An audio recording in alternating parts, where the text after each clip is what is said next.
राष्ट्रपिता महात्मा गांधी ने भारतीय रसायन विज्ञान के जनक प्रफुल्ल चंद्र रे की प्रशंसा करते हुए कहा था, "It is difficult to believe that the man in simple Indian dress wearing simple manners could possibly be the greatest scientist and professor."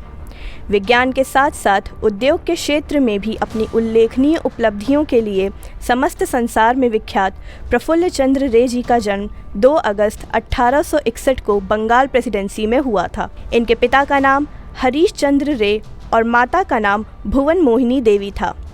Praful Chandra ji के माता पिता ने उच्च शिक्षा को सदैव महत्वता दी।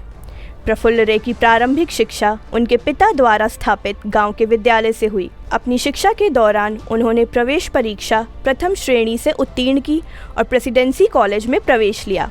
उनकी शैक्षणिक गतिविधियों में उल्लेखनीय क्षमता थी और परिणाम स्वरूप उन्हें वर्ष 1882 में एडिनबर्ग विश्वविद्यालय में भाग लेने के लिए छात्रवृत्ति भी प्रदान की गई थी। वहां उन्होंने सर्वप्रथम विज्ञान स्नातक की डिग्री प्राप्त की और फिर 1887 में डॉक्टर ऑफ फिलॉसफी की डिग्री प्राप्त की।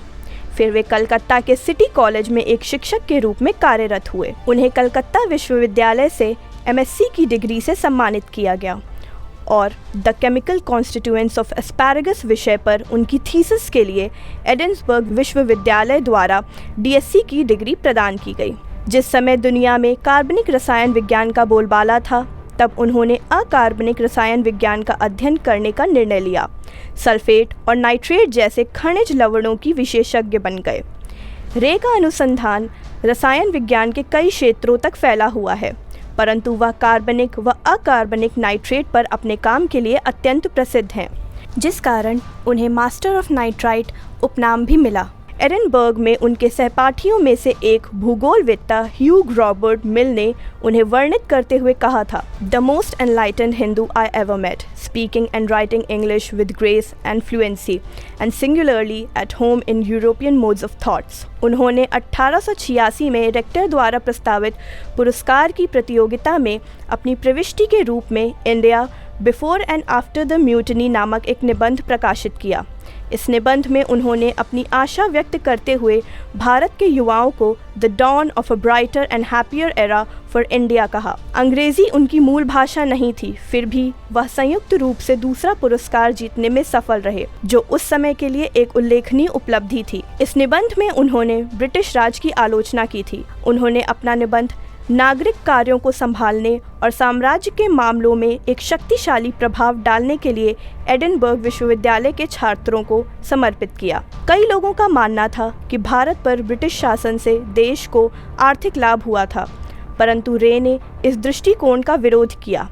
उन्होंने देश की गरीबी को देखते हुए कहा, "India is a country of famished peasants rather than of rajas and nawabs." उस समय लोगों पर उच्च कर लगाए जाते थे, जिससे सामुदायिक या सामाजिक सेवाओं के रूप में बहुत कम या कोई प्रतिफल प्राप्त नहीं होता था।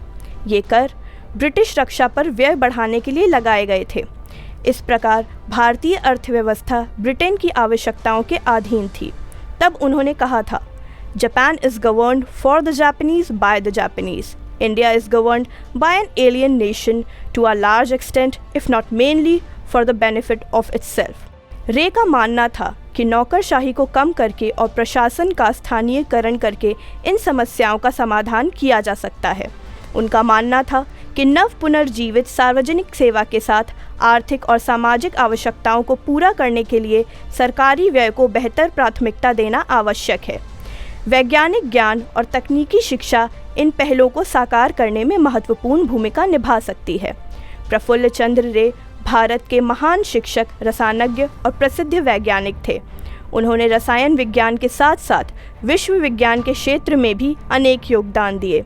उन्हें होप पुरस्कार सहित अन्य पुरस्कारों से सम्मानित भी किया गया।